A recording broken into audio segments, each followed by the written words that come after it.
bar, yes, he's going to up the average net worth. It does not mean every guy in there is a millionaire. And by the same token, if you look at a blighted, crime-ridden community, it does not mean every person in that community is a criminal. What it actually does mean, and in point of fact, it really does mean that there's 2 or 3 or 4 or 5 dozen criminals basically running the place and 5,000 people hiding in their homes. That's what's actually happening in these crime-ridden communities. You don't have to take my word for it. If you start to go and look at, first, I remember when I started really researching this, I was doing a series of conservative spaces on Twitter called The Hidden Path. It was like, being the hidden path to victory, how conservatism can win. I did it with my friend Sean. She was my co-host. There was one show, one space we did about defensive gun use, about Second Amendment, so on and so forth. And so this is research into some highly public instances of successful defensive gun use. And what I noticed was, when I looked at the would-be attackers, or the attackers who were repelled or neutralized or whatever, and it was like, all these guys have a record that's a mile long. I was like, wait a minute. This is, in fact, what is happening. This is, in fact, what is really happening.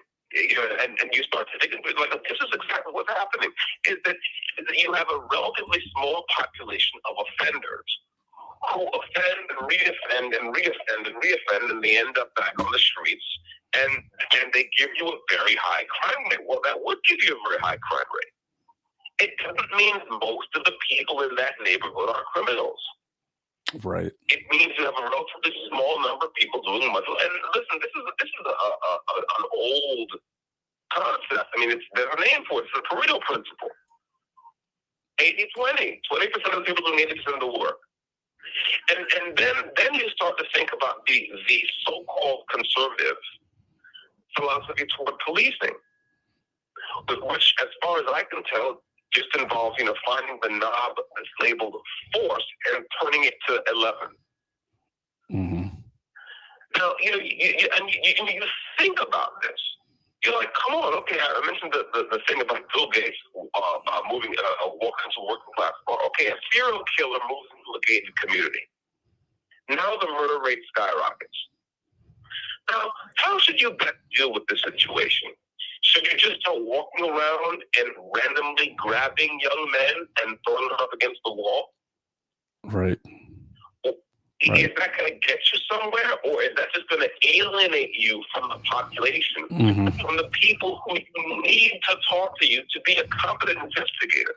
I actually bothered to go and look at the history of policing. Policing was invented in Britain in the early 1800s by a man named Robert Peel, Sir Robert Peel. He was Britain's first Home Secretary. And he invented the London police force, and that's why they call their cops bobbies, because it's after Sir Robert Peel. And he wrote a very interesting manifesto about policing. I think it's called the Tamworth Manifesto. And basically what he says is, listen, the police are the people and the people are the police. The police are there to maintain, the professionalized maintenance of civic order. And so while sometimes police need to use force, what they really require is the trust of the community in which they operate. They need people to respect them and to be willing to talk to them and interact with them so that they can be seen, they can be visible, and they can deter crime. Now, fast forward to the present day, and we have this weird notion in the United States that policing is basically about winning gunfights. Policing is really 1% gunfights. What it is mostly is talking to people. What it is mostly is investigations and paperwork. Right. And police cannot be effective investigators unless they have relationships in the community. There's people willing to talk to them. And so I'm saying all this to bring it back around to, look, there really is a problem with crime in our major cities. And many of the solutions are staring us in the face. Many of the solutions, to me, I think most or all the solutions are conservative solutions, but they're real conservative solutions, not fake, tough guy, cracking heads solutions. I mean genuinely conservative solutions that are bound up in tradition and place and the human things about a community, as opposed to making things into a statistics scheme like Rural Giuliani did. Which is why when his tenure as mayor was over, we had a police force that could make its quotas, it could make its numbers, that could generate high arrest numbers, but they didn't know how to investigate, didn't know how to talk, didn't know how to canvass, didn't know how to. Right. So all that by way of saying that, I think that a lot of us who are pro Second Amendment are carrying the freight, unfortunately, not just for bad liberal policy, bad progressive policy, but also we're carrying the freight for a failure of imagination on the part of our conservative brethren about how to actually make some traction in the area of reducing crime without stomping on people's constitutional rights, without doing all that. Right. Look, I'm hopeful that we get past that and that we start to see some people show up in the political landscape who understand this and who, again, like my original thing, who are willing to fight in major cities and fight for major cities. These are our beautiful American cities. Why should we let them be run to the ground? And I'll end there. Yeah, totally. And you make a really good point, and there's a dangerous thing going on right now, I think, in, I don't know if you call it politics, but like in the social media politics, where I see the pendulum of anger swinging back in the conservative direction. And what I'm noticing is some very, very far, self-labeled far right voices are, the same people that complained about no, due diligence or no due process for people like you and Donald Trump and many others that were unfairly targeted by the Biden administration. But now they're calling for go get them. Like if it's a liberal, they're like, go get them. It doesn't matter, kill them and all. It's like they still need due process, because if we start setting that precedent based on our feelings, it's not always going to be Donald Trump in the White House. Something. That's another subject on which I'm a broken record. I remind my conservative brethren that it wasn't that long ago, right, that on the back of a domestic terrorist spectacular, we had a Republican government ask for vastly expanded surveillance and police powers. Absent any real oversight. And conservatives who should have known better were like, yeah, let's do it. And back then I was on the left, and I was like, and you're talking about 9/11? Do this. Yes, sir. Yeah, I remember that. Yeah. Right. But interesting, we can see, take my word for it. You can see, look, many of those provisions, right, that were signed into law back there are being used now. How? Against parents who go to PTA meetings because they're upset that there's pornography in their kids' school library. Yeah. I mean, when I say now, that's what the Biden administration did. I mean, so that didn't take very long at all in historical terms. It was about 5 seconds in historical terms, right? So really, when I talk about imagination, this is what I mean, and I'm always saying this is like we need to change politics in this country. We need better outcomes, but upstream of all that is a fundamental act of imagination. We have to imagine that our fellow citizen really is our fellow citizen. Right? We have to imagine that the guy who lives in a zip code that you don't like is really a human being like you. Yeah. We have to imagine that we are, in fact, one republic. And conversely, we have to stop imagining a lot of bullshit that's never going to happen. There's not going to be any national remorse. I'm sorry. No.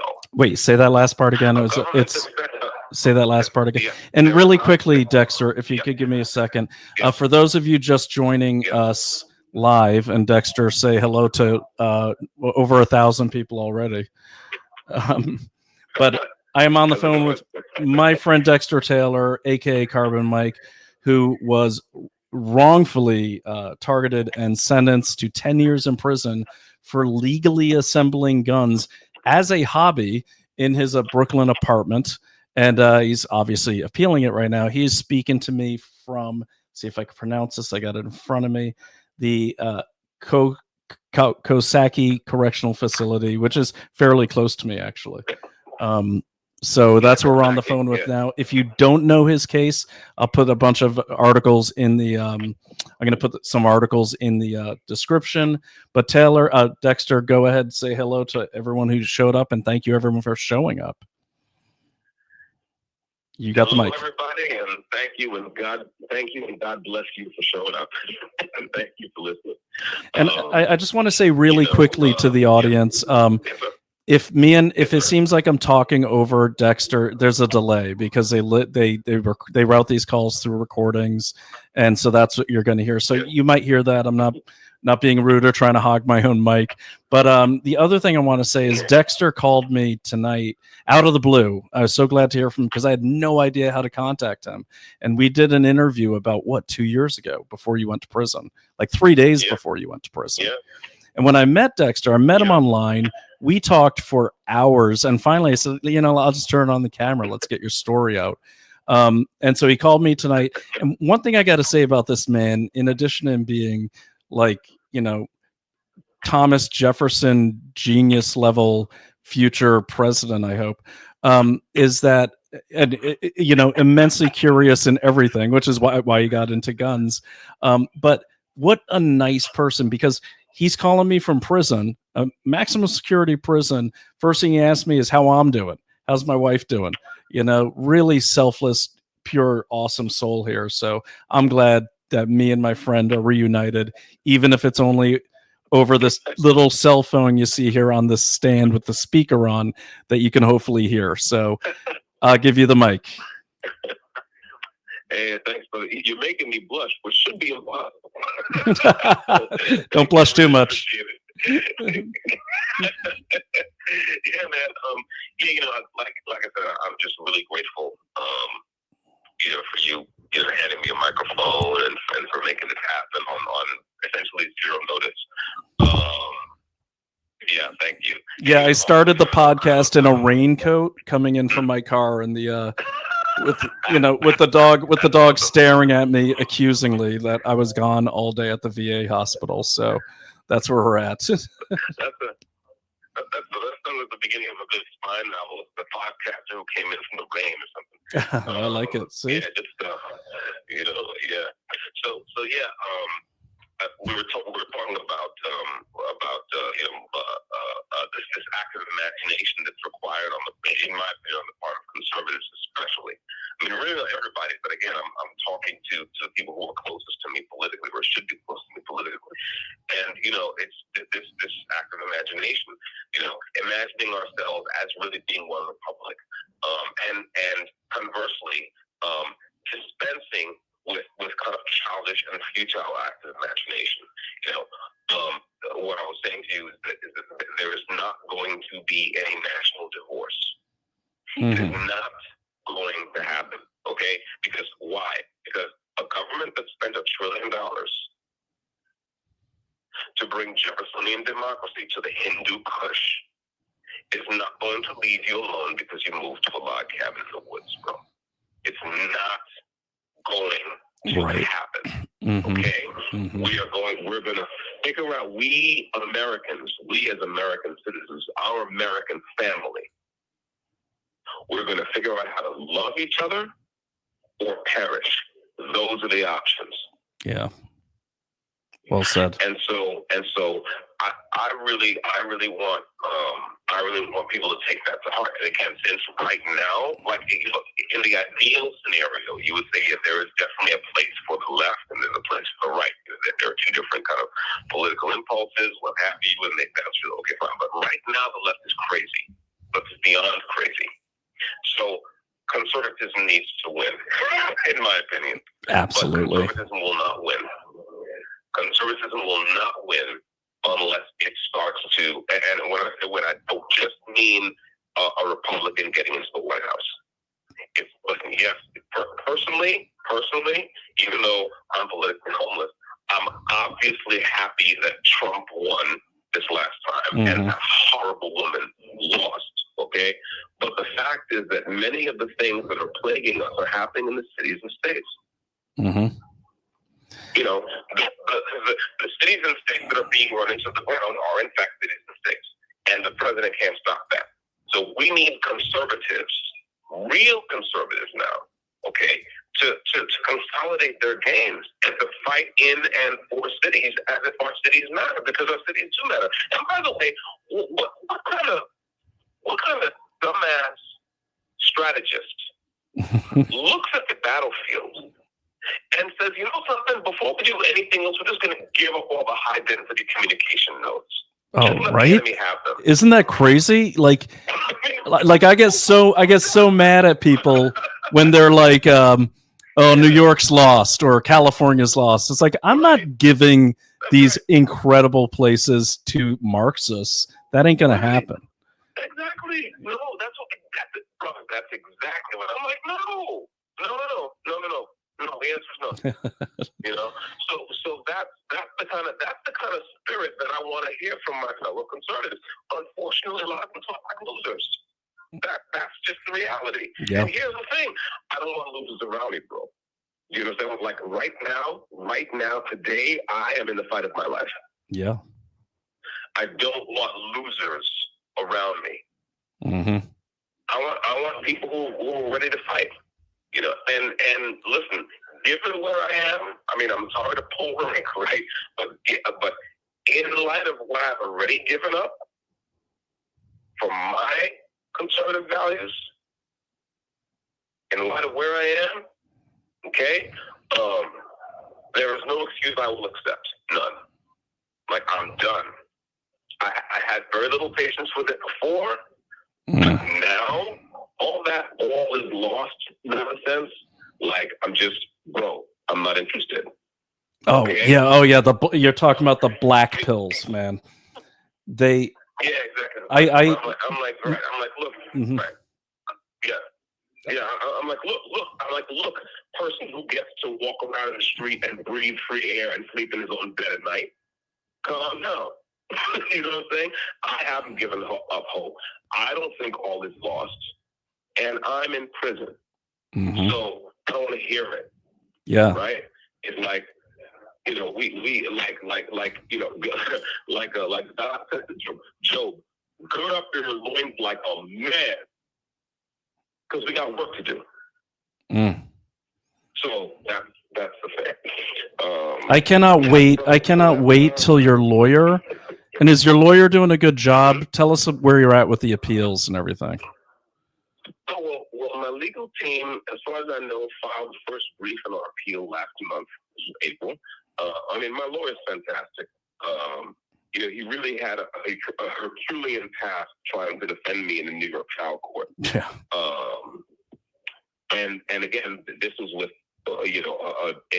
with a judge who was determined to be a third prosecutor, who clearly had orders to secure prosecution, and who essentially destroyed his ability to mount any kind of defense, because she wouldn't allow him to say. So he couldn't even talk about why I did what I did. And tell everyone what she said, because I was shocked when I heard this. Now it's national news. Oh yeah, well, I mean, you know, I don't have the exact quote, but it's something like, you know, the Second Amendment doesn't apply here. This is New York. You know, that's not the law in New York. You know, I don't want to hear anything about the Second Amendment in this courtroom. Oh my gosh. So you know, again, you know, you can get the exact quote from my lawyer.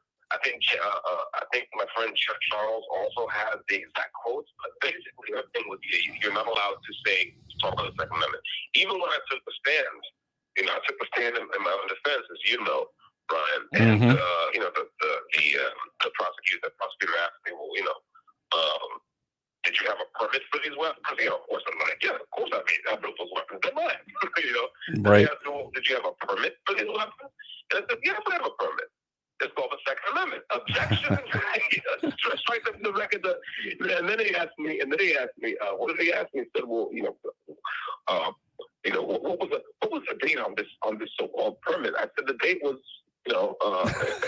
October the 8th, year of our Lord 1970. So what does that say? It's like that's the date I first drew breath as a free American. Good for you, man. That's just like I hated that. I mean, she hated that, but I was like, look, that's my answer.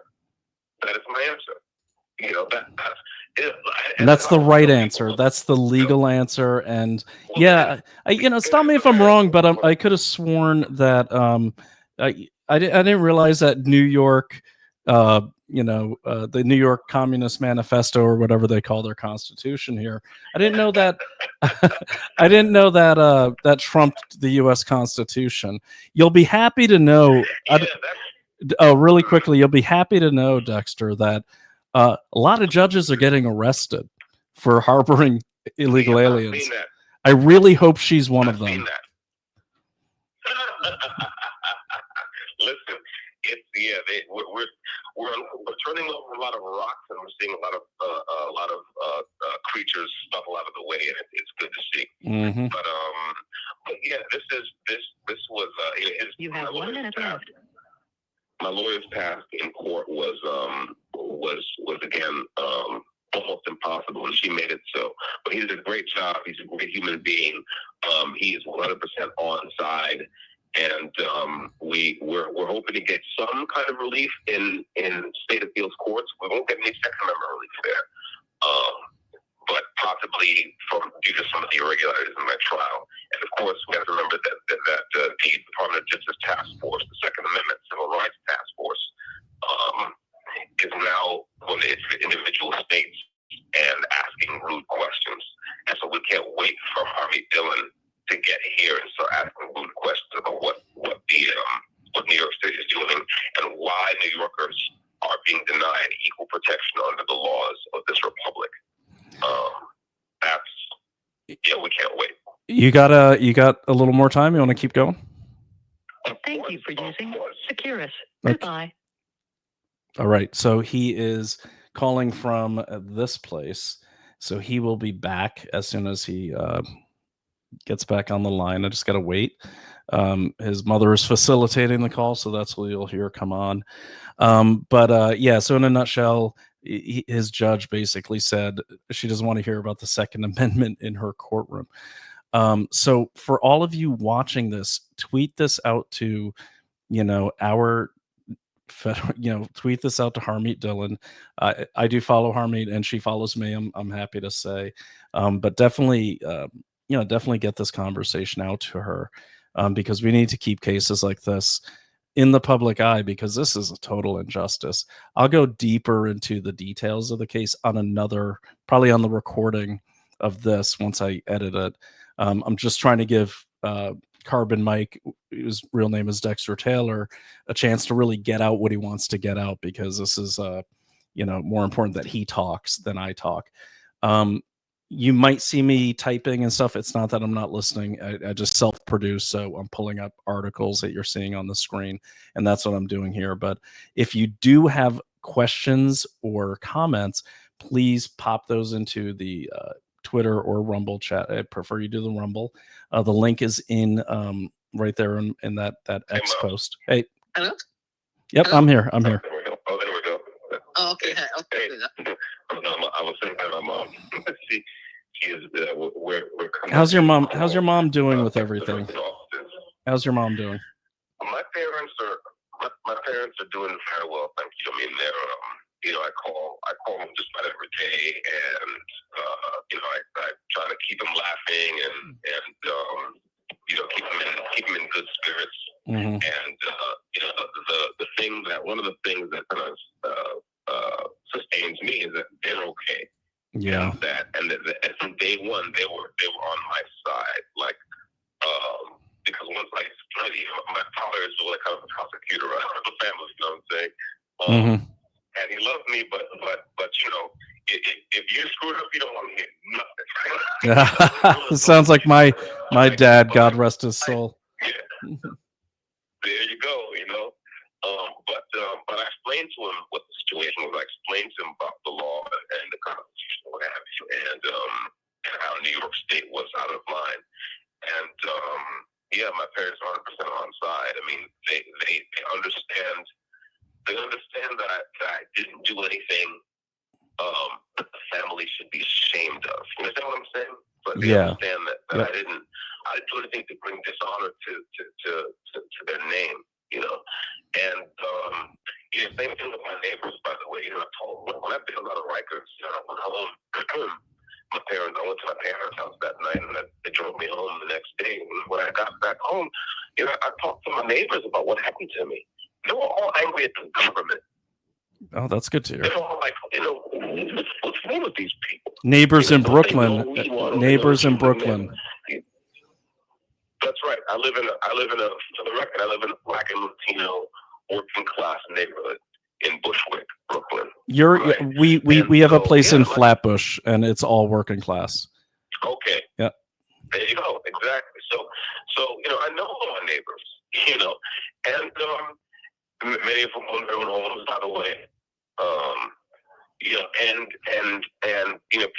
These are all people who you can say, civic order is very much to their taste. They don't want anyone on their block doing anything crazy. They don't want them doing anything crazy. Mm-hmm. They know they had nothing to fear from me. And my daughter, God bless her, told me she's proud of me. Oh, that's nice. She said, "Papa, I'm proud of you for fighting." Yeah, man, I'm proud. I'm proud to know you, and I'm proud of you for fighting too. Hey, thank you, brother. So basically, so I'm 100% on mission. As Sonny Johnson would say, I'm 10 toes down. I'm 100% uppity. And the paraphrase. I love this quote from Chuck T. Fuller. The enemy has me completely surrounded. They can't get away from me now. Oh, yeah, that's good. That is good. I like it. I like the. I gotta say, Dexter, since we talked the last time, you sound stronger. You sound more focused. You sound like you've got a very clear mission in front of you. And I gotta say, it's pretty inspiring. Yes, sir. What is I mean, this is not a. I hope this doesn't sound like a dumb question, but what has been happening there in prison that's good, if there is such a thing, or what has kind of galvanized you? Oh, I mean, look, it's like one, I think just it's been the constant support from my family, the growing support from my people outside. Mm-hmm. When I do Twitter Spaces, so when I get on with my buddy Carl, my buddy Joe Lanu on Twitter, and we do these spaces, like dozens and dozens of people show up on a regular basis. I do a Sunday thing with my buddy Reverend Tim Christopher. On his I know who he is. He's up there in Minnesota, right? So, in Minnesota, that's right. Yeah. So I live stream with him on a regular basis, and sometimes we'll get thousands of people showing up. So there's that. And then in here, look, like I said, I've been blessed. I'm among some good people, man. I mean, like here on the cell block, yes, prison is a dismal and depressing place, but I mean, I also got some real comedians in here with me on the cell block. So, we're always going back and forth and, like I said, giving each other shit, busting chops, sharing stories, talking about, life outside, what have you. I couldn't, in terms of the company I'm with, I couldn't be in better company than these guys on A1 block, So that's good. I'm just grateful for that. I'm very grateful for that. And of course it helps that, I have a decent program. I'm a porter in the school building, which is basically a glorified janitor, but I don't care. I clean it. It's great to me. It's a great job. I clean the bathrooms. I sweep and mop the classrooms of the hall, and I get to go to the library every day if I want. Oh, that's huge for you, right? Man. That's huge for you. Yeah. because you would lose your mind if you weren't learning something all the time. If I couldn't, that's correct. So I'm devouring books, and then my people outside send me books, and then of course I get to go to rec. So I've just been hitting the weights. So even back when I was in Rikers, I fell in with the friendly Dominicans and got into their fitness routine and then I came here and kind of when you go from Rikers to upstate, you definitely move up a level because now you're going under the weight band with guys who may have been down for 2, 4, 5, 10 years. Oh, okay, gotcha. And it's hard, so it's like not maybe that opportunity. So now it's like okay, next level. So right. Hitting those weights hard and definitely getting stronger. I can feel myself getting stronger. Do you get enough protein and stuff to fuel those workouts? Oh yeah. I got plenty of commissary food. So I got my meat, got my protein, got my protein shakes. Oh great. Got my peanut butter, got mad oatmeal, mad grits. And you can only buy stuff that's in the canteen, right? Yeah, it's in the commissary. Commissary. Yes. Okay. Well, you can buy stuff. You can buy stuff that's in the external catalog too. There are some restrictions, but in terms of being able to get what I need to kind of cooking myself and maintain myself, yeah, I'm fine. So. Well, have your mom text me and stuff because I'm going to send you some collagen and I'm going to send you some bison organ pills from one of our sponsors. Hey, but hey, here's the thing: we got to check because they may not allow you to send supplements. But some of the restrictions are really dumb, bro. Oh, I know. We have to check with the guidelines. They may not let you send. I'll double check. But regardless, I'll get into it. But regardless, thank you. No problem. At a minimum, I'll direct people to fill your account, and because I remember I have we talked earlier, a few siblings that spent significant amounts of time in prison, not for noble reasons, but more for stupid reasons. I remember the stupid restrictions they put on gifts and stuff. Yeah, crazy. But again, I'm good to go in here, bro. It's like it's like my main complaint is that I'm here in the first place. That's the complaint, and God willing, I'll be out soon. And in the meantime, you mentioned being on mission. Yeah, in the meantime, I have a very clear mission. My mission is to get every day and run my mouth to whoever will listen. That's my mission. And of course, to keep my ass out of trouble while I'm in here, which I do. So, as I told you before, the very first, again, like how you look on paper, when you get in here, of course, how you look at them is how you look on paper. That's what they care about. And so, no, to me, it's ironic, right, that the state of New York, claims I'm a menace to public safety, literally claims that I'm a violent criminal. I am literally on paper a violent felon committing guns. The first job program I got in here, I was around weapons all day because I was working in the industry, in the garbage factory, with edge weapons, scissors and other edge weapons. And again, my current job program, I work around civilians all day. So, the people in here know I'm not dangerous. Again, the fight is with these lawless liberals and progressives who are running New York State.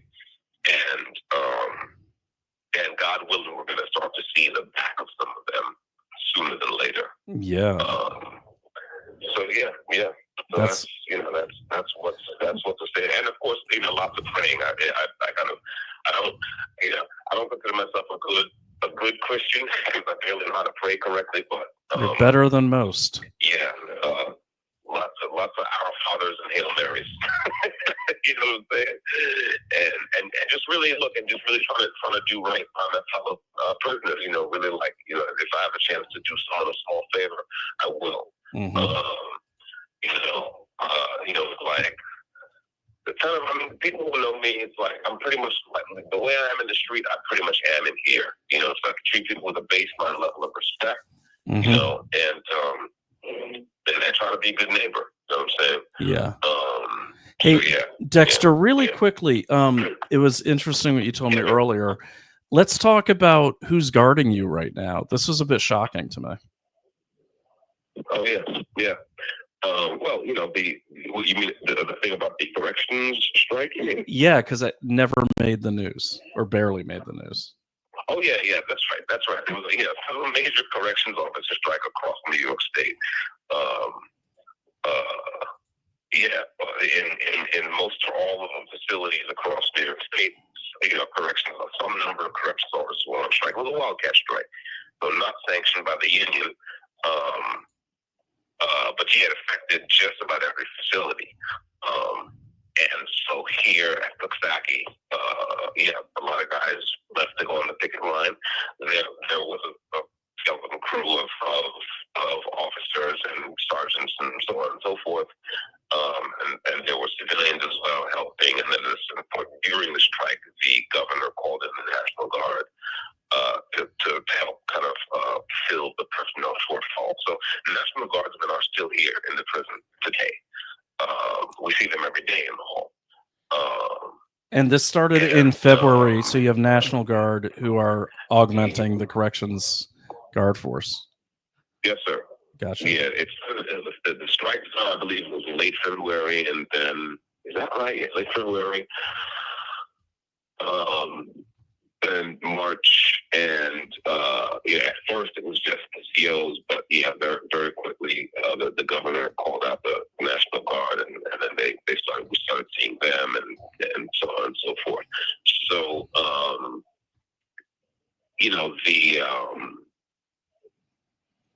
now what we have is because the governor at a certain point she kind of picked a deadline and said everyone who's not back to work by this deadline is going to get fired.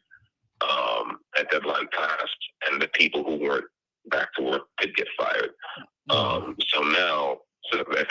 essentially that was kind of the end of the strike, right? It's like, and everyone else came back to work, but now there's a personnel shortfall. And of course, the amount of the shortfall varies from one facility to another, right? I don't know how many guards were down at this facility, but it's some number. Other facilities may have a different size problem, but that's what's going on now. And what it means is that we're still on a restricted schedule, right? We don't, for example, most programs are not running. So if you have a vocational program, you're taking welding classes, you haven't been going to class for I think 2 months or more. If you have a GED program and you're studying for your GED, you haven't been to class in 2 months or more. Jeez. And I know that system. Yeah, so, I mean, you guys work hard for those privileges. It's a long wait. What is there any outside action happening to make this go away? Because I do feel like that's a bit of a human rights type of thing, right? Well, I mean, that's a good question. I mean, how can I put it? The problem, I mean, there are people I know that there are people who are into prison reform, put it that way. Mm-hmm. And I know that there are some people paying attention to these things. I mean, ultimately the problem is that there is no demographic, there's no group that is no outside group that is politically potent enough to make a politician fear for his or her job. Mm-hmm. That's the problem. Okay. Interesting. And ironically, I ascribe a big part of that to the fact that the prison system in New York State and elsewhere is really, in large part, not 100%, right? Because the evil is always with us, and then all the people just want to hurt other people happy. But what I'm saying is that, in large part, the prison system is kind of it's the receptacle, it's the oubliette for the promise of the failed liberal experiment. Say that again, because I want to capture that. Say that again. Sure. The prison system has ended up being, in large part, the receptacle for the human products of a failed liberal experiment. Mm. And what is that experiment? That experiment is the destruction of the family. Oh, And that's what that is. wow. And again, people who have heard my content before know that I'm a broken record about this too, but I don't care. It's like I keep telling people, look, if you, I've had people ask me, well, what's the cause of all this? Because you imagine being a strong Second Amendment guy, you're getting into conversations about guns, you're getting conversations about violence. Okay, right? Well, what's the cause of all this violence? And I have to point out to people that that's a nonsense question. Violence has no cause. Violence has no cause. Only peace has a cause. Only peace has a violence cause. Is not a caused thing, in other words, yes, right? Only peace has a cause.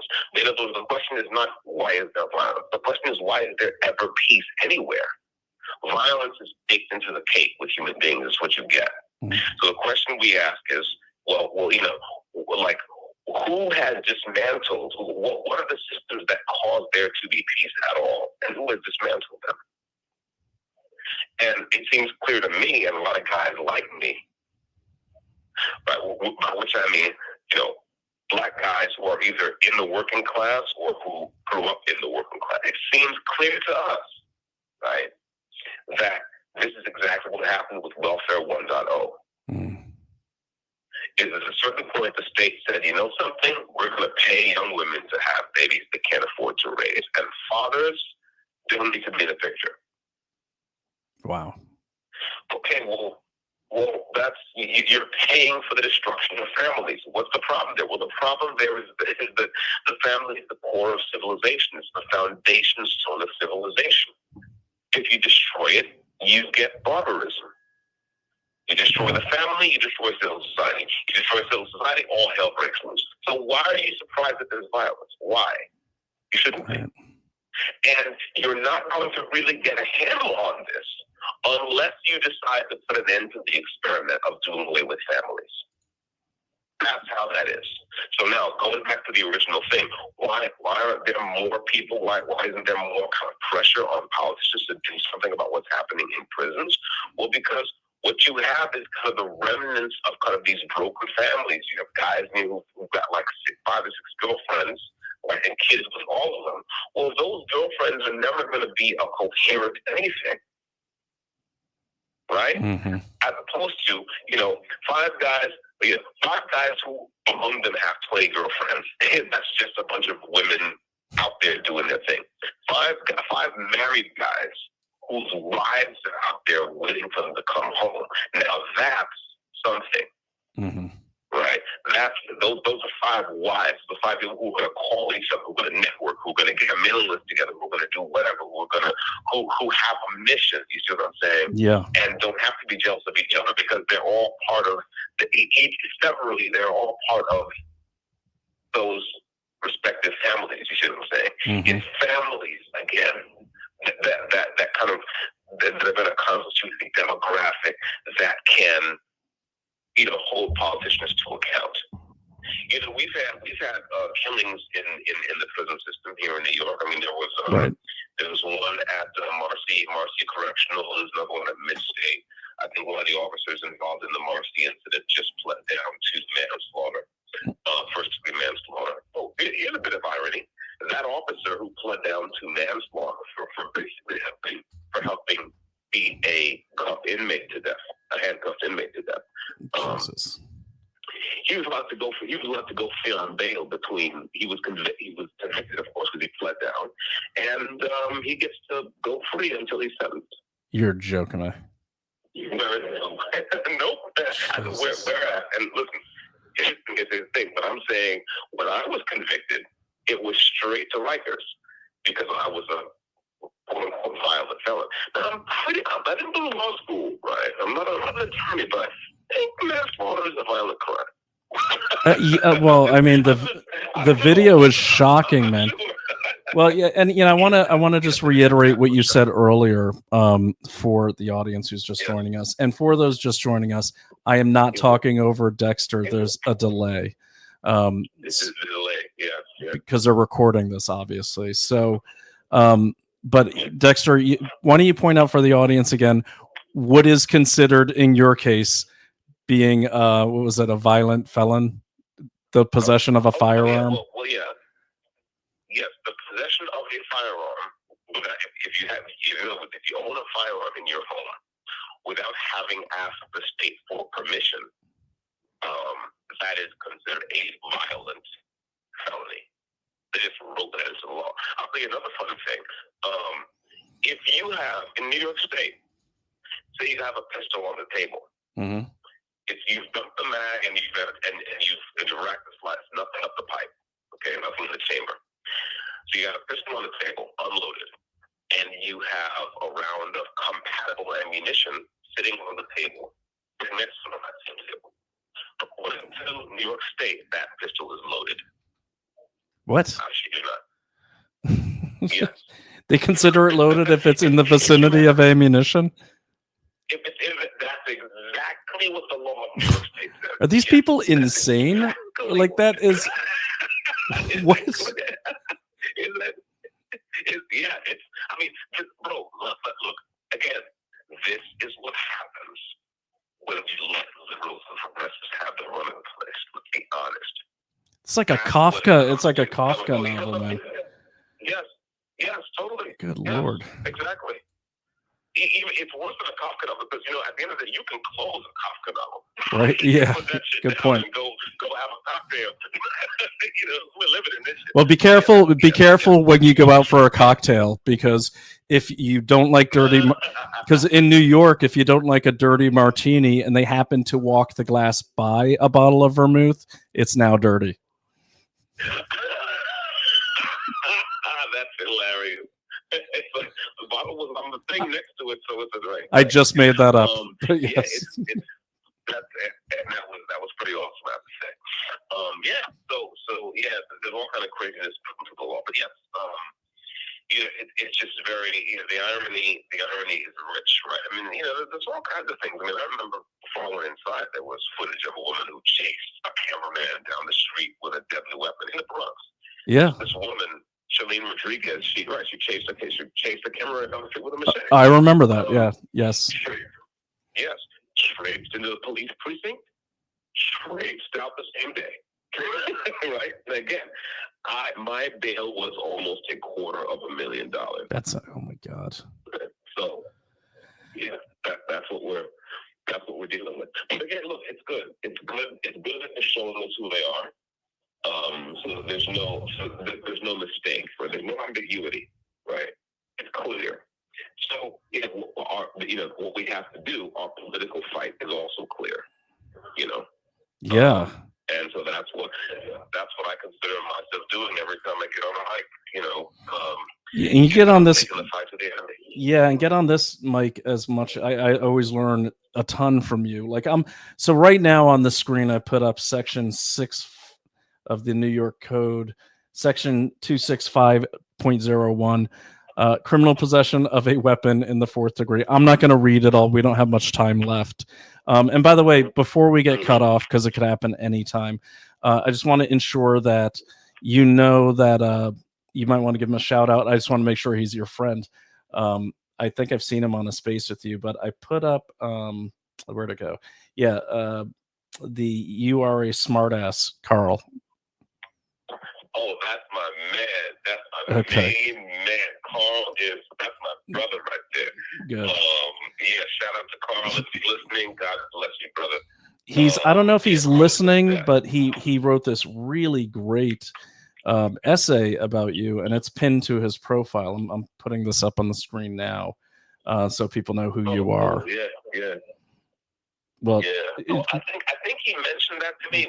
It was in response to the New Yorker cover with the Statue of Liberty in a jail cell or something. No, you're sitting with your exposed brick wall and some pictures, and it says, "The inspiring story and fight of Dexter Taylor, a man who did nothing wrong." And I read the whole thing a few weeks ago, actually, and it's he's got all your information up there. It's a great read. We don't have time to read it, but I'm gonna, and after this next segment, I gotta get off the call, but and you probably need some sleep too, I'd imagine. But you let whoever facilitates your calls know. Call me anytime if you want to get on the mic. I will just fire it up like I did tonight. Sounds good. I'm so grateful. Yeah, it's great. And why don't you give that call out to? Oh, sorry, give that call out to your buddy Carl again, because I cut you off. Oh yeah, well, I just want to say, God bless you, brother. You're the best. Yeah, I mean, Carl has been the reason why I've been able to have some of these conversations with people outside on Twitter Spaces and so on and so forth. He's a real deal, and he's also a new dad. So, congratulations, Carl. So Carl is amazing. Of course, I hate him for his gun collection. He has a gun collection that's the envy of every red-blooded American. I've seen a picture of it. I think the only one that I've seen better is a guy named Black Rambo on YouTube. Okay. Have you seen that guy? Yeah. Oh yeah. That guy. He's fantastic. He's got a great channel, but Carl's is amazing because I was on a space and he was showing it off in the purple pill. And by the way, speaking of spaces, if I could get one set up with maybe Kim and Maga or like Drax or those guys, we could maybe get you on it. I think a lot of people want to hear from you. I'm always down. It's great. I love to do it. And I can facilitate it here. Wonderful. And by the way, we don't even have to just talk about my case. I love talking about politics. Oh, I know. I know. Talking about what. So yeah, we don't know whatever. But yeah, I love that. I'm looking at the time now. Yeah, so Dexter. In a minute, Maid is going to jump in. Why don't anytime? Why don't you give the last word before they cut you off? Sure. Thanks, bro. So again, my name is Dexter Taylor, aka Carbon Mike. And if you've been listening tonight, thank you for listening. I would say reach out. The one thing I have people to do is to reach out to any and all pro-2A influencers, podcasters, politicians, anyone who might be friendly to the cause. The more we get the word out about this case, the worse it looks for the lawless government of New York State. So that's it. All right. Well, God bless you, brother. God bless you, bro. And give my regards to wifey as well. Will do. And my regards to your family as well. You take care, okay? All right, bro. All right. Have a good night. All right. Bye-bye. You too. Okay. Well, that was Carbon Mike, aka Dexter Taylor. I'm not going to do a long outro here, but I put his story up there. Everyone follow his friend Carl as well. This is a really good follow, and it's a really good tribute to Dexter. He's currently at this place here. I was going to, I was happy that at least he's closer. I was going to go visit him, and I was happy he called tonight because I had no idea how to get a hold of him. He has a lot of friends that I've maybe met once or twice. So like I reached out to a few, they didn't know who I was, but now they do. But we can't really visit him. He warned against it just because that strike is still going on. National Guard apparently is now the prison guards, which is pretty crazy, up here at this prison here, Coxsackie. But go ahead and if you're so inclined, give if you can. But most importantly, and I think he would agree with me on this, the most important thing you could do is look at this case. I will actually post my earlier interview that I had with him, because he really went into the case in detail in that, or go to Carl's. He wrote up the case really well. There's a lot of good write-ups about it. You'll be able to see the difference between the the legacy media's write-up and the actual case. And yes, the judge did say in his case something along the lines of, I don't want to hear about the Second Amendment in my courtroom. Now think about that. Think about that. This man is facing prison, which he's now, been convicted of, related to guns, which are covered under the Second Amendment, and she doesn't want to hear about the Second Amendment.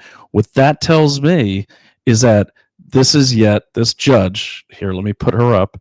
This judge is yet another one of these Marxist liberal judges who hates the Constitution and undoubtedly hates this country. This man, Dexter, my friend, was made an example of. I think it's a disgusting abuse of the judge's seat. I just am trying to find out where that damn thing went. Yeah, here we go. I'll put this one up here. So the judge's name is, share this. Yeah, the judge's name is Judge Abina Darke, who said, this is a great article. I'll put this in the thing. But basically, yeah, I just paraphrased. I'm not going to bore you as I try to look for it. But basically, she told the court and his lawyer and him, the Second Amendment doesn't exist in my courtroom. I don't know if that's the exact quote. I'm just reading this now. But it's disgusting. And why is his case important to you? You might not be a gun owner. You might be, look, even if you're on the left, okay, or apolitical and not a gun owner, this matters. Okay, this matters because if a county or city level judge, whatever she is able to bypass and ignore the U.S. Constitution and actually gives orders in her courtroom not to discuss the very document which our entire system is based, well, that's like a sweater, right? And if you let that little yarn get tugged, and you let them keep tugging away at the Second Amendment, tugging away at the First Amendment, eventually the whole thing falls apart. And then we don't have rule of law in this country anymore. We have whatever someone is feeling that day kind of law, which is no law at all. That's anarchy.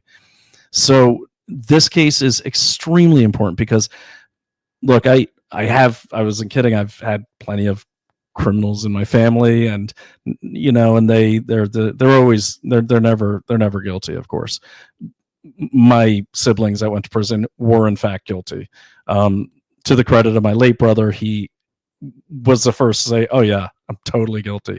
But the point is, most people, a lot of people call me and they'll say I didn't do anything, and this is, apart from any J6 guys I've talked to, this is the only person I've talked to who I know his case so well. And you guys know that as a private investigator, I worked for a lot of criminal defense teams. And, there were some cases these people were very guilty. And in Dexter's case, he did nothing wrong.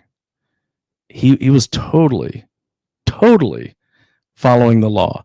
He was assembling guns, legally purchased parts in his apartment. He wasn't distributing them. He wasn't selling them. He wasn't brandishing them. He wasn't showing them off on social media. The guy loves, if you heard any of this or you heard the earlier interview I did with him about 2 years ago now, you'll know that Dexter is probably one of the highest IQ, curious tinkerers. I refer, I kind of compared him to like that Thomas Jefferson type character. If you've ever been to, the famous Thomas Jefferson home, he sees something and he has to take it apart. He has to put it back together again. And I've looked at his work, and this is that guy. Okay, he's a danger to nobody, but as his own words, being a black conservative in Biden's America that makes him a danger to the Marxists that are the liberals, the Marxists that are the Democrats, and the Marxist cucks who are the rhinos, the Republicans in name only, and also the other people, danger to the people who have their head in the sand, who think, that the Marxists will never come for them. Well, they come for everyone. And that should be clear to everyone, because they came for Dexter in the middle of working class Brooklyn. Kick down his door is ridiculous. Okay, they will find a way to come for you. And it's another reason why, Dexter and I were talking earlier. Mark Stein, if you're listening, he gave a shout out to you, Mark Stein and Lawrence Fox, and Father Calvin Robinson and Naomi Wolf, my wife, and all the people that were on the Stein at Sea cruise, because I guess one of the passengers, part of the group, is a friend of Dexter's, and Dexter mentioned me, and the guy was like, "Oh yeah, he was on the cruise, some guy from the UK." So that's I bring that up because what's going on in the UK is we were so close to that happening here, but it's still a danger. We're not going to have Donald Trump in the White House forever. And like Dexter rightfully said, it doesn't matter what Donald Trump does, at the federal level, if we don't get control of our states, our counties, and our towns. And that means the school board. That means anything you can make time for, because you have to. You have to. Because you might not have a choice to even have your own time. Because if we allow judges like this person to continue, God knows how many innocent people she's thrown in jail. And if we allow this to continue, eventually they find a reason to throw you in jail as well. I live part-time in Salem, Massachusetts, and I'm always very moved and haunted and reminded, living in Salem, about the Salem witch trials, about how so many of the people accused of being witches, they just happen to have good land that their neighbors wanted. Okay, so it can be anything. And if we let the rule of law, if we let our justice system get governed by people's feelings and get governed by people's politics, well, you know what? I'm not going to let that happen. Dexter's not going to let that happen. I know Carl's not going to let that happen. Reverend Tim's not going to let that happen. If you don't want to stand up and fight for it, if you don't think it affects you, you should leave, because it will affect you, and we won't have time to fight for you. So, like I used to say with my co-host JJ Carroll on Unrestricted Invasion, and like I'll say now, if you're not doing something, if you're not fighting, then get the hell out of the way, because we've got work to do. There's a lot of work to do. The midterms are upon us. That can change everything. So find somewhere, some small area. Nothing's too small. Find a way to fight. Be on the lookout for it.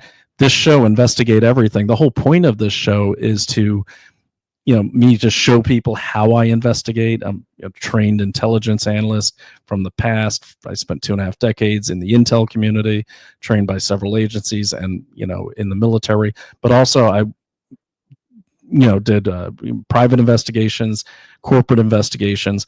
So I know how to make these things actionable. The point of this show is to show people, like, hey, this is how you investigate everything that could be affecting you, and investigate locally. And this is how you turn it into something actionable. This is how that report should look. This is how that article should look.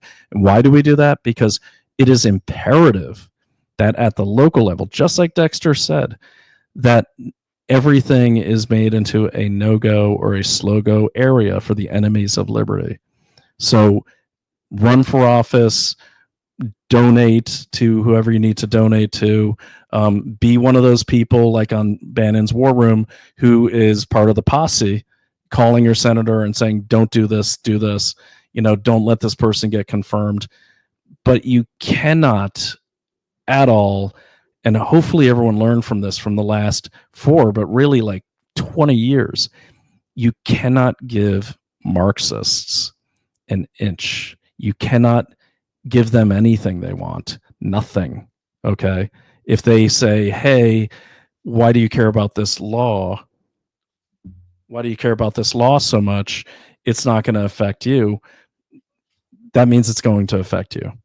Like I've used to say earlier in the show, even if that means going to one of those public comment sections when there's a zoning board meeting in your town, go and find out what kind of stuff they're trying to put in your town and speak out against it if it is not right for your town and your community and ultimately for America.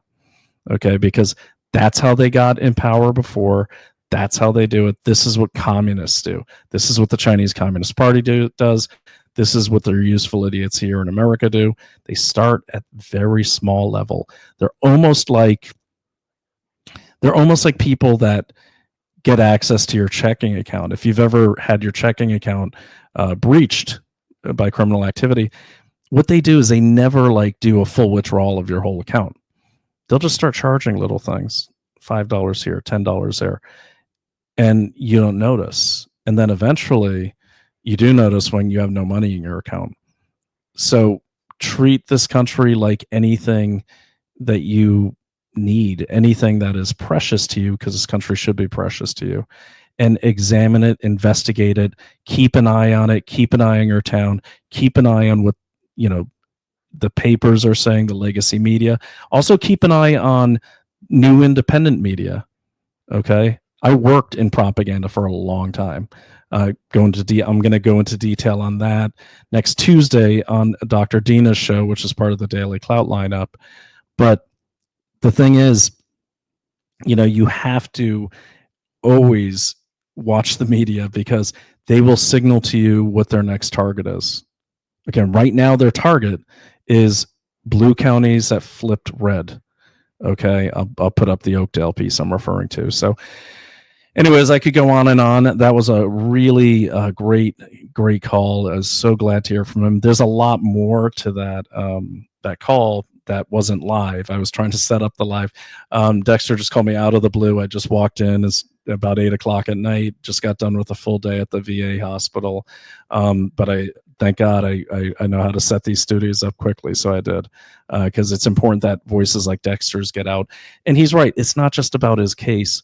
Go back and listen to, the interview I did with him, or any interview he's done, or read his work. I'll try to get that all up in the description tomorrow. But go back and read and listen to this man. That's his power, and that's what makes him a threat to people. Is he is always learning. He's always learning. He's always one step above the last time I talked to him, and that to me is inspiring. Because we all get lazy sometimes. This guy is happy to have a job where he can have access to books, okay, and that scares the hell out of his enemies, who are also our enemies. So definitely learn more about him. I'm going to have him on again. He can come on anytime, because I do want to give him a chance just to talk. When me and Dexter talk, we talk for hours, and I don't do that with just anyone. I'm a busy man, like a lot of you. But when he calls me, man, I am just enthralled, because there's always something new he's thought of, he's tinkered with, his thoughts on, kind of reshaping even the way society governs, or not governs, but like enforces the law. These are great ideas, and he's always coming up with something new and genius, and he's an inspiring guy. I'm really proud to know him as a friend. But let me just put this up before I call it a night. And let me see here. I'm just calling up the old episode. All right. So the episode you can find on Rumble. There we go. Yep. So here is I'm going to post the, so this is under, you could find this. That's my old show that I have with JJ Carroll. But as you can see, if you go to investigate everything right here, please make sure you follow. I will put this link in, on Rumble, as well as in X. But this was a great interview. riveting. And right before he went to prison, which was sad for me because I don't meet a lot of people that I want to hang out with and tinker with or shoot guns with or just, bullshit with. But like this guy, I was like, man, this stinks. We got to become friends now, and you're going to jail like next week, so there we are. So hopefully his lawyer's doing a good job. He says he is, and hopefully he gets out. And I really hope this guy runs for office, because you get a powerful voice like that in the heart of Brooklyn. That's a game changer right there. Let me pop this up for you guys. And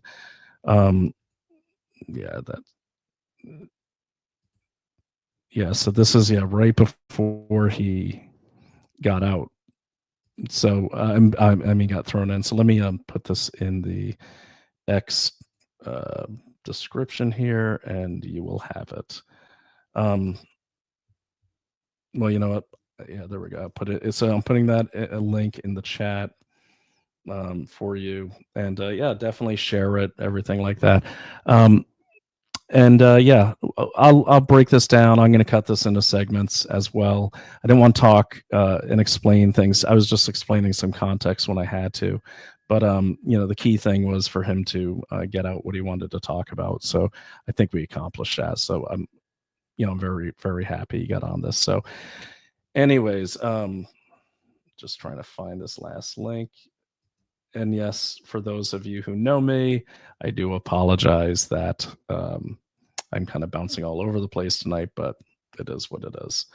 Let me see here. I'm just trying to find this link here, and we'll get that to. Oh yeah. By the way, this is the judge that apparently hates the Constitution.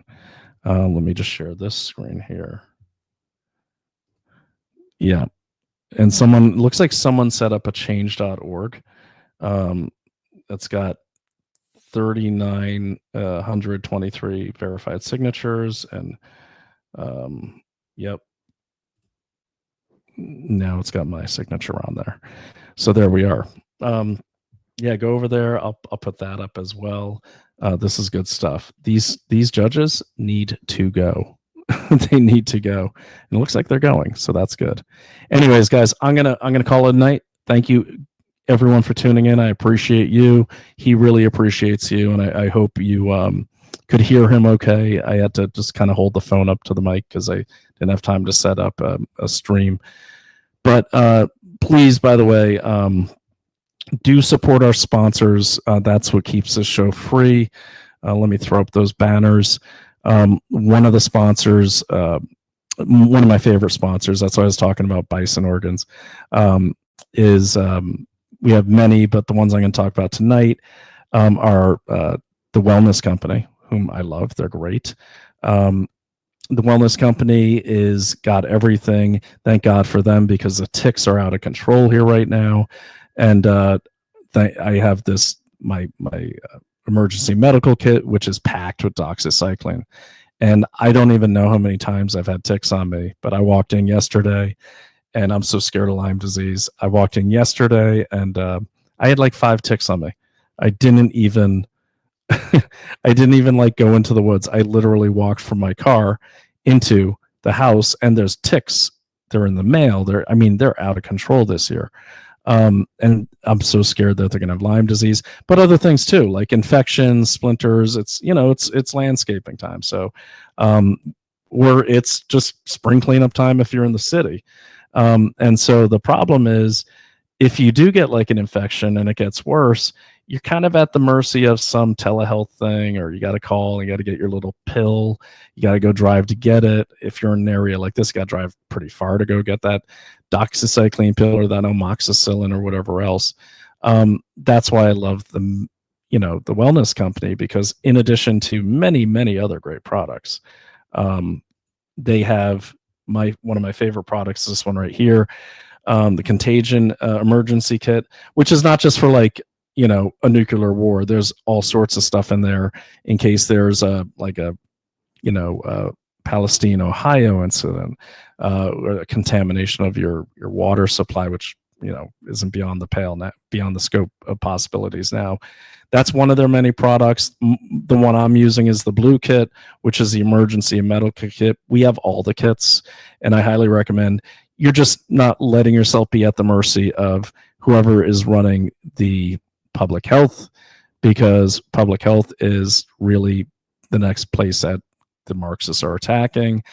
To check out my stuff about One Health, you'll know what I mean, or check out Noor bin Laden's work or Michelle Bachmann's work on that, or Frank Gaffney's work. But in the meantime, go to the wellness company. You're going to go to Daily Clout Health. Let me put that up for you. There we go. All right, so dailyclouthealth.com. Use code DailyClout for 10% off, or you could use everything. So I get the pat on the back, but most importantly is that you have this stuff ready. Because like in my case, I don't know if I've been bit by a tick, so I'm just taking doxycycline at the prescribed dose just in case. And it's nice to have that ability. I'm about to get a refill, actually, because we went through a lot last year.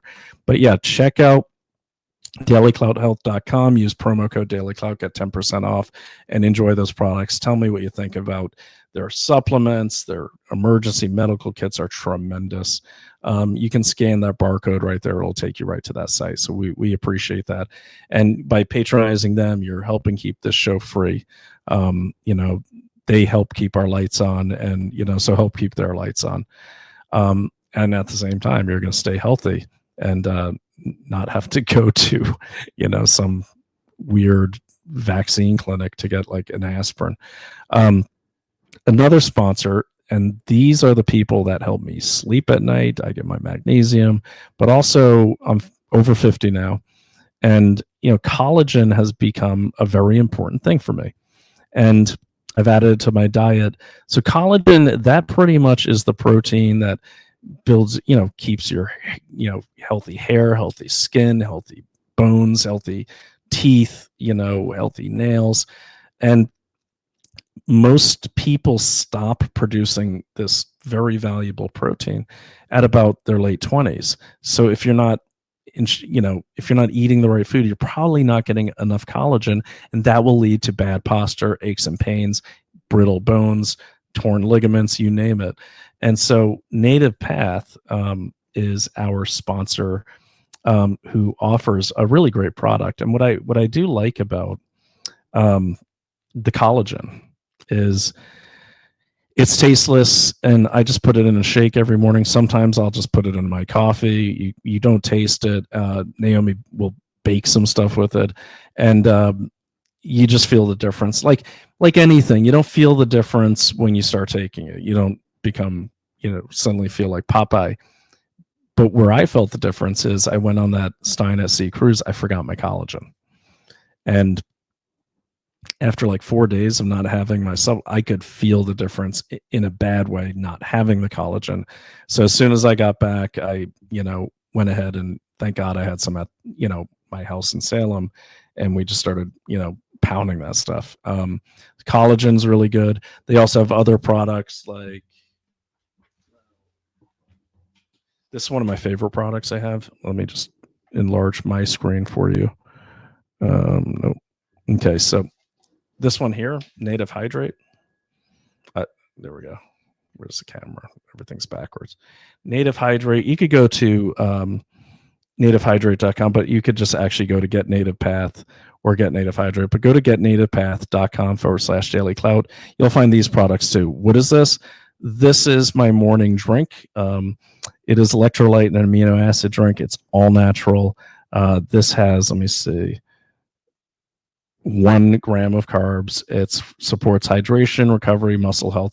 It's also a great thing to have first thing in the morning, because if you think about it, if you slept for 8 hours, which I do now that I'm taking some of their magnesium products, but if you sleep for 8 hours, that's 8 hours you have not had a drink of water. You got to replace that. And what I like about the Native Hydrate is the moment I drink it, that I actually feel immediately. Like it's literally like, when you dump water on a dry piece of mud and it just comes, becomes back to life again. I love it. I love their products. They're fantastic. And, now that our free samples are long months ago expired. We can't keep asking them for more. We don't care because we have subscriptions to get our collagen and everything, and it's worth the money. I can't say enough about both of our sponsors, both the Wellness Company and Native Path. Check them both out. You won't be sorry. So go to, again, you want to go to Get Native Path. There we go. I was looking for the banner right there. It's great discount there. And if you get off of that link, you could always just use Daily Cloud as your promo code. I'm going to try to send some of this stuff to Dexter. Maybe they'll let him have it. I might have to bribe a guard or one of those guardsmen, but I'll figure it out. But I'd love to get him some of this stuff too, while he's in there, because I know he's, putting his chin up, but we all know, or anyone who's been around the prison system knows, there ain't no good food in there. I'm glad he has access to the commissary and stuff like that, and I'm glad they actually have protein powder, which is kind of rare. But I'll try to get him some, and even some of the bison pills, which are my normal supplements that I get from the Wellness Company. So getnativepath.com/dailyclout and dailyclouthealth.com. Right there for the Wellness Company. So you got them both there. Great stuff. Can't say enough about it. Support them. They support us, and that helps us keep investigating, keep doing the show for free. And it allows me to put the time into it I need to put into it. As always, please make sure you follow the show. I've got the banner right there below. You could go to my Substack where I put show notes. Follow me on X at Brian O'Shea, SPI. And then also help support me at the bottom. I've got to give Go. That what I try to do is if I don't have enough support coming in, I'll take on a client's job, which is important. That's my job, my chosen career. I have, clients that call me and they have me do different types of investigations. Unfortunately, that takes time away from the investigations that this country needs and that I like to do for you and work with you on. So if you can give, great. If not, I totally understand. GiveSendGo/investigate everything. I do appreciate it. You can also scan that barcode right there, that QR code, which will take you right to the donation site. Every little bit counts. I'll find a way to do the investigations without your support, but you sure will make it easier for me so I can focus this on all of those. And then I want to make sure we covered everything here. Oh yeah, so follow the show there on Rumble. And don't forget, now I got to say, make sure you go to dailyclout.io, scrolling on the bottom. That's my wife's website. And also, I guess technically she's my boss when I'm doing the show. But that's fine. Labor of love. Now's the time. Right now they're talking about Anthony Fauci getting investigated for the vaccines and several other people. That's becoming a real thing. So you want to, if you're not caught up on all that was wrong with those quote unquote vaccines, now's the time to do it. A great way to do that is the team at Daily Clout, in a joint effort with Steve Bannon's War Room posse. They took about 3,000 some odd volunteers. Let's see if a copy handy. I don't, so I'll just call it up. And they wrote the Pfizer papers, which is a book that contains all the research they did. So I'm going to just share this. This is dailyclout.io. I highly recommend people head over there. Check out all our shows. Drew is a great show. This is Drew Allen. He's incredible. I love his show. I'm going to be on it. We were talking last night. I called it, I hope he doesn't mind, but the other day I called it the most well-informed, well-researched rant about everything that's wrong with our system and how to fix it. And then, of course, you can check out Investigate Everything right here. That's me. You're on it. Dr. Dina, this is a really cool show. So I was talking to Dr. Dina McMillan. She's a social psychologist. And what she teaches people is how to counter manipulation. She's studied, Laban and, mass manipulation, mass media manipulation. She is a PhD from Stanford in this. So she comes from that world and she knows it incredibly well. And she kind of gives, we talked on the phone. She's in Australia. We talked today for like an hour and a half. And just because I'm going to go on her show. She's amazing. It's just, what can I say? Check out the show. And that's called, her shows. I'm sorry. It's called Heart and Mind. I haven't had much sleep. Heart and Mind. It's over there on dailyclout.io. And just, some of these titles, Why Are People Woke? Should We Forgive Those Who Hurt Us? Piercing the Woke Barrier. Pulled Back from the Abyss, Rescuing the Woke from Madness. How to Win Against the Woke. So there's a theme here. Your Superpower Cheat Sheet is a great episode. Becoming Too Clever to Fool is a fantastic episode, but it helps us the most when you go to Rumble and you follow these shows, and throw your comments in there, and just let people like Dr. Dina or Drew or anyone who's doing a show, including my wife, that you're watching and you're getting something from it, and we hope you enjoy it. And really quickly, let me go back to the main screen here. A couple others I want to mention. Okay, so another great contributor at dailyclout.io is Melissa Blazek. She used to be a congresswoman in New Hampshire. That's where I met her. And she just knows the inside scoop on like how to get at politicians in terms of getting them to crank that needle for you. So for instance, what I mean is she said on her show, you could write 1 million emails as a congressperson. They're probably not going to read them. You could send 1 million mean tweets. They don't care. But when you show up at their office, peacefully and legally, of course, that's when they have to listen because you're not going away. So The Liberty Lobbyist is a great show. Definitely tune in. Melissa Blazek is awesome. She's fantastic. And all of our other shows we got all the shows here. Okay, so Outspoken with my wife, Naomi Wolf, is a great show. She covers everything under the sun. I don't think she needs much of an introduction. Everything from the Geneva Bible to everything that's going on with pharmaceuticals to bills, legislation, everything else. Of course, Drew Allen's fantastic. We already talked about him. I love his show. It's like my morning cup of political coffee. Unfortunately, Emerald and Naomi, that was a limited series, so there will be no more new episodes. But we're going to see Emerald on a lot, and hopefully we're going to see her and her husband in the summer because we've gone down and stayed with them. But you can find Emerald over on Absolute Truth on Lindell TV. She's a friend. She's like the last real investigative journalist out there, in my opinion. There's a few others, but she's fantastic. I love the way she analyzes things. And these episodes too that they've done are they're really good. So check that out. Investigate Everything. Again, on Rumble, we appreciate the follows. Share these shows. Heart and Mind with Dr. Dina McMillan, Melissa Blazek's Liberty Lobbyist, and Shannon Joy. Shannon Joy is my friend. I don't agree with anything with her politically. We actually had a debate, but it's a really good show. And even if you don't agree with Shannon, or you do, and you disagree with me, watch my show to hear I'm messaging, to learn why I think that way.